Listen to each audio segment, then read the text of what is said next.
আসসালামাইকুম ভিউয়ার্স, আমি কেয়া চৌধুরী। সবাই কেমন আছেন? আশা করি ভালো আছেন। তো ভিউয়ার্স, আজকে কিন্তু জুম্মা মোবারক, সবাইকে জানাচ্ছি জুম্মা মোবারকের অনেক অনেক শুভেচ্ছা। আজকে কী রান্না করেছি সেটা দেখাচ্ছি।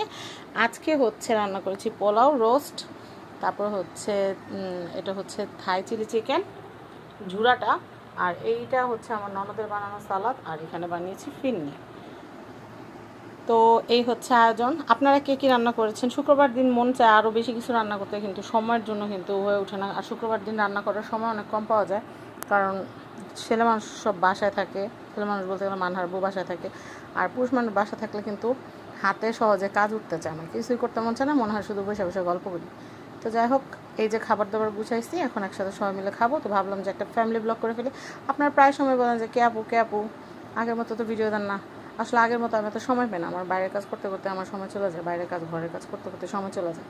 তো আগে কিন্তু আমার হেল্পিং হ্যান্ড ছিল, মানে রান্না করার লোক আলাদা ছিল, কিন্তু এখন রান্না করার লোক নাই, আমি নিজেই রান্না করি। সব কিছু আমার নিজেরই গুছাইতে হয়, এর জন্য ব্যাটে বলে মিলে না। তো যাই হোক, চেষ্টা করবো একটু একটু সময়ের মধ্যে আপনাদের সাথে আমার ফ্যামিলি ব্লগগুলো শেয়ার করতে। আর অনেকগুলো শপিং করেছি, সেগুলো আমি আপনাদেরকে দেখাবো ইনশাআল্লাহ। আপনারা আমার সাথে থাকবেন। আর পোলাও রান্না করেছি, ঝরঝরা পোলাও, সেটাও আপনাদেরকে একটু দেখাচ্ছি। এই যে ঝরঝরা পোলাও রান্না করেছি। এই হচ্ছে আজকের আমার আয়োজন।